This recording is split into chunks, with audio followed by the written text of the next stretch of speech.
Welcome back to new vlog. કેમ છો? I hope તમે બધા બહુ મસ્ત મજામાં છો.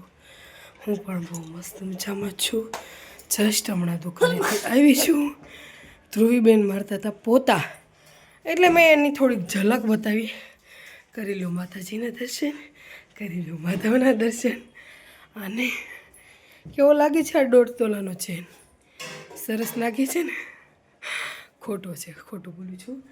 અને એક સાળંગપુરવાળા દાદા ના દર્શન કરી લો. બોલો કષ્ટ ભંજન દેવની જય. જય. તો વાગી ગયા છે 11:15. હું દુકાનેથી જસ્ટ આવી અને તરત દુકાનેથી જસ્ટ આવીને વ્લોગ બનાવવા મળી. મને પાણી દે ઝટ, થાકીને ઠે થઈ ગઈ છું. ધ્રુવી બસ ચેતનનો બર્થડે હોય સારો ગયો છે. એક્સપેક્ટ નહોતું કર્યું કે આવો જશે, પણ એવો ગયો છે. ફૂલ મજા મસ્તી. આજ સી ખબર, સવારથી માધવને જોઉં છું નોકરો દાંત કાઢે છે. કેમ એમ? દીકરી મારી પાણી તો માટલામાં જ ભરી દીધું કે હાલો તું પીલે ઘૂંટડો અને પછી મૂકે. મારે માટલાનું પીવું છે પાણી. આજની અપડેટ. નેન્સી અહીંયા, આપણી નેન્સી ભણવા, ચેતન દુકાને, અને ધ્રુવી ઓબ્વિયસલી તમે ધ્રુવીને જોયું છે કે એ મારી માટે પાણી ભરવે છે. આધા બિહારી और આધા ગુજરાતી. તો હમકા પાણી પિયબ. ધ્રુવી હમકા પાણી પિયબ, એવું કંઈક જ કહેવાય. 1 મિનિટ. અરે હસ્તી નહીં મમ્મી, એ ઓલી છો મારા એવું ન બોલે. એવું બોલે છે પણ ગુજરાતી ભાષામાં અમારા હાડ બોલે છે. એ તો કહું છું. કેટલાય પૂન મળશે. ફિલ્ટરમાંથી લાવીને તો પૂન અડધે ઊભા રહી ગયા હતા. પછી મને માટલાનું પાણી પાયું ને, 100% પૂન મળી ગયા. તો ખૂબ મજા એન્જોય કર્યો. પણ સોરી અબાઉટ દેટ કે મેં વ્લોગ નો ઉતાર્યો. મારી મોટી ભૂલ છે. નકર તમને કાલ બહુ મજા આવી જાય. ખૂબ નાનો એવો ફેમિલી ટાઈમ એન્જોય કર્યો અને સ્પેન્ડ પણ કર્યો. ખૂબ મજા આવી ગઈ, એની વાત જવા દો. તમને ખબર છે હું 10 મિનિટ વહેલા કેમ આવી છું? તો હાશ ભગવાન, 10 મિનિટ વહેલા એટલા માટે આવી છું કે ખાસ કરીને તમારી સાથે વાત કરી શકું. અને જમવાની કોઈ પ્રિપરેશન બનાવી નથી, કરી નથી. કારણ બહુ બધા છે. કેમ કે મને 10 સૂચતી નહોતી સવારમાં કે હું શું રસોઈ બનાવું. એટલે હજુ જે કાલે બર્થડે ગયો. અને હા, તમને એક વસ્તુ બતાવું. જો સેલ લાગ્યો છે ને બાયું તો બાપા ઉમટી પડ્યું છે. તો સેલનો લાભ અમે લઈ લીધો છે. અને નેન્સીએ તો સારી પેર લીધી છે. એટલે 4-5 પેર લીધી હતી. એમાંથી ચેતનને માંડ 3 પસંદ આવી. પણ શું કરવું છે, નેન્સીને બધી બ્લેક ને એવી જ પસંદ આવે છે. એટલા માટે એટલે પસંદ ચેતને કરી લીધી. જો कहाँ पे है वहाँ पे, યા જો અહીંયા બાયું દેખાતી હશે, દેખાય? એટલે અમે કાલે બપોર પછી ત્યાં ગયા હતા. એટલે બધું બોબડાઈ ગયું હતું. મોબાઈલ ઘરે હતો, અમે બહાર જમવાનું હતું. એટલે પીઝા ખાવા ગયા હતા. ચેતનને તો જરી કેમ મન નહોતું, પણ છે ને છોકરીઓ હાટું થઈને જવું પડ્યું. અને યોગેશભાઈને મન નહોતું, એણે નહોતું ખાતું, પણ એને છોકરીઓ હાટું થઈને એના ઘરના હાટું થઈને જવું પડ્યું. અને મહેશભાઈને નથી ઇમ્પોર્ટેન્ટ, એને હા ગમે ત્યાં લઈ જાઓ. એટલે આઈ મીન ખાધું હતું યોગેશભાઈ, પણ એ કે મેં વડાપાવને એવું બધું ખાધું હતું, એટલે બધું ચાખ્યું હતું. સોરી, ખાધું હતું, પીઝા ચાખ્યા હતા.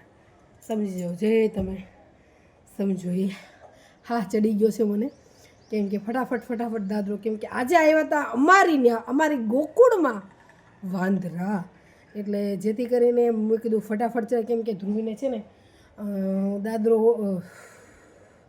બાળું ખોલતા વાર લાગે. એટલે તો છે ને પ્રયાગરાજની ઘણી બધી વાતો સાંભળવા મળી છે. કેમ કે ચેતનના ફ્રેન્ડ ગયા હતા પ્રયાગરાજ 10 દિવસ 10 દિવસ રોકાઈને આવ્યા છે. ખૂબ એન્જોય કર્યું એ લોકોએ, ખૂબ વાતો કરી કે છે ને આપણા ગુજરાતી લોકોના જે હોય છે ને આપણા બાપા સીતારામનું અખાડા અને બધા આપણા જૂનાગઢના અખાડા અને એવા બધા અખાડા હોય ને એમાં એટલે મીન આપણું ગુજરાતી લોકોનું હોય ને ત્યાં એમ કે અમને મજા આવી ગઈ.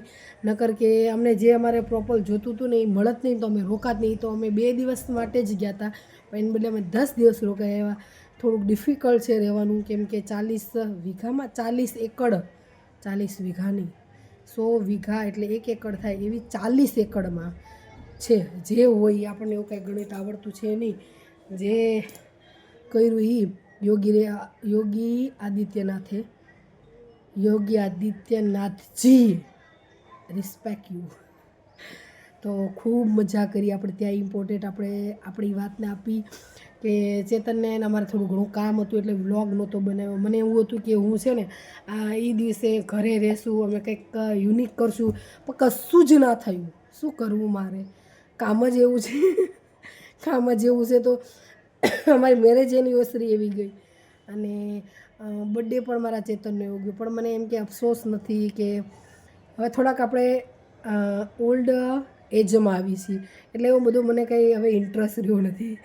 જવાનો, ફરવાનો, હરવાનો, કાંઈ આપવાનો, લેવાનો, સોરી દેવાનો ખરી, કોઈ લેવાનો નહીં. લેવાનો તો છે પણ હવે શું કરવું, જાતું કરી દેવું પડે.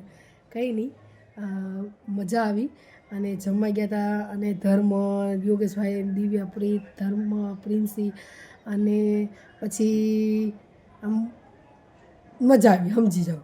પછી ગયા હતા ચંદુભાઈના ઘરે, ત્યાં પણ અમને મજા આવી. પણ થોડી મારી તબિયત થોડી ઘણી લથડી જાય છે પણ મને ખબર પડી ગઈ છે કે શેની કારણે લથડે છે. તો હું એ ખાસ વાતનું ધ્યાન રાખીશ. બસ એ છે. અને ધ્રુવીની, નેન્સીની પહેરું બહુ જ ફાઇન, બહુ જ સરસ લીધી છે. તો આમાં હવે કંઈ સેલમાં રહ્યું નથી. આજે 1 દિવસ 2 દિવસ પૂરતો જ હતો. ગયા વર્ષે બહુ અઢળક ક્વોન્ટિટીમાં સેલ હતો કે જ્યાં જરીક એવું નાનું, અત્યારે તો તમે જુઓ ને તો એક આખી નદી હોય ને એમાંથી આટલું ખાબોચ્યું જેટલો સેલ હતો. અને ગયા વર્ષે તો અઠવાડિયું ઉપર સેલ થયેલો હતો. એટલે વિચાર કરી લેજો કેટલી ક્વોન્ટિટીમાં એ લોકોએ માલ કાઢ્યો હતો. આ ફેર એટલું બધું ખાસ નહોતું. જેવો એ લોકોએ સેલ ખોલ્યો ને તરત જ હું ચેતનનો ફોન આવ્યો કે તું જા, તને ન ગમે તો નેન્સી આટું કંઈક લેતી જા. એટલે કંઈક વધારે તો મારા રિલેટિવમાં ફોન કરે પણ કાંઈ હવે ખાસ રહ્યું નથી. બાયુએ તો પડે એના કટકા એવી રીતે કરીને ઠેલ્યું ભરે, આ જાય ખાલી હાથ અને આવે ભરેલા હાથ, એવું બધું કરે છે. એટલે બસ એ છે. અત્યારે બનાવીશ, જોઉં છું મગનું શાક બનાવું, ઢોકળીનું શાક બનાવું. ધ્રુવીને ખબર છે કે હવે જવાનો, સ્કૂલે જવાનો ટાઈમ છે પણ મને એટલી કંડાવે છે ને છોકરી, એ વાત જવા દો. અત્યારે બેન બેસી ગઈ છે મોબાઈલ જોવા, મોબાઈલ ટાઈમ સ્પેન્ડ કરવા. પેપર છે તો પણ તમે ગાઈઝ કંઈક વાત કરો, કંઈક સમજાવો, કંઈક કહો, કમેન્ટમાં કહો કે ધ્રુવીબેન તમે લખો, વાંચો, પેપર આવી રહ્યું છે. કેમ કે છે ને સારા બચ્ચા હોય ને એનું સારું ક્રેડિટ હોય ને તો પપ્પા ઉપર જાય, દાદા દાદી ઉપર જાય, અંકલ ઉપર જાય. અને જ્યારે એનું લો ક્રેડિટ આવે ને તો ઓબ્વિયસલી મમ્મી જ બધાને દેખાય. એટલે પછી કાલ ઉઠીને તમે બધા કહેશો કે આખો દિવસ ફોનમાં વિડીયો બનાવતી હતી, છોકરીને ક્યાંય ધ્યાન રાખ્યું નહીં એટલે ઓછા માર્ક્સ આવ્યા, ઓછા માર્ક્સ આવ્યા. બસ એ છે. હવે બનાવી નાખું ફટાફટ. અને આજે તો નવો ડ્રેસ મેં પહેર્યો છે. બોલો, કાલે એક નવા કપડાં પહેર્યા, પરમદી નવા કપડાં અને આજે નવા કપડાં પહેર્યા. એટલે ચેતને તો આમ કરી આમ જોયું તો ખરી એમ પણ યાર કામ જ એવું હોય તો ભૂલાઈ જાય. અરે મારે કેવું મેરેજ એનિવર્સરી ઉપર કરવાનું તો કશું જ થયું નહીં. મારે એને રુદ્રાક્ષની માળા ગિફ્ટ આપવાની હતી. અને મારા લગ્નની જો વાત કરું ને તો તમને એમ થાય કે ઓહો, 7:30 વાગે ત્યાં છે ને આવવાનો ટાઈમ હતો અને 10 વાગે હું મારા ઘરે હતી. વિદાય બધું થઈ ગયું હતું પણ જે રસમ આવે ને એને આ નિભાવવાની એ બધી પૂરી થઈ ગઈ હતી. કોળીએ રમવાનું પૂરું થઈ ગયું હતું 10 વાગે. તો કેવા લગ્ન કર્યા છે. લવ મેરેજવાળાએ પણ આવી રીતે ફાસ્ટ લગ્ન નહીં કર્યા, એવા ફાસ્ટેગ લગ્ન હતા મારા. તો કોઈક વાર વાત કરીશ, બધા ભેગા થશે ને તઈ. તો એટલે મેં કીધું 10 આપણે 10-10:30 વાગે નવરા થઈ, 9-9:30 વાગે નાહી ધોઈ લીધું. એટલે હું મારે એવી કરવાની ઈચ્છા હતી ભગવાન સામે, માતાજી સામે, પણ એવું કશું થયું નહીં. 7:30-8 વાગે એ દુકાનના કામ ઉપર ફટાફટ જવા માંડ્યા અને હું મારા કામ ઉપર હતી તો હું મારા કામ ઉપર. કામ પર લાગી ગઈ. અને આ કાલે મને ખબર પડી કે યાદ આવ્યું કે મારે આવું કરવાનું હતું. બોલો, કોઈ વાંધો નહીં. આપણે ગયા વર્ષે આપણે એવી મેરેજ એનિવર્સરી ઉજવશું. એટલે મેં કીધું એવું હાર બારનું તો એવું કંઈ નહોતું, પણ રુદ્રાક્ષની માળા હોય એને પહેરાવત નહીં. મને મારી લેડીઝની રુદ્રાક્ષની માળા અલગ આવે ને જેન્ટ્સની અલગ આવે, એટલે બે એકબીજાને પહેરાવશું. અને એવું બધું નાનું એવું હતું, પણ સેટઅપ કરવો હતો, એવો કશો થયો નહીં. અને આમે તે જે વિચાર્યું ને એવું થતું જ હોતું નથી. એટલે સરસ્વતી માતાજી છે ને મારા જીભ ઉપરથી ક્યાંક વહી ગયા છે. જીભ ઉપર હોત તો ખૂબ મજા આવી જાત. એટલે ચલો ફટાફટ રસોઈ કરી નાખું, કેમ કે 11:30 થઈ જ ગયા છે. મેં જો ઓબ્વિયસલી આમાં 10 મિનિટ તો બતાવે જ છે. તો આપણે મળીએ બપોર પછી.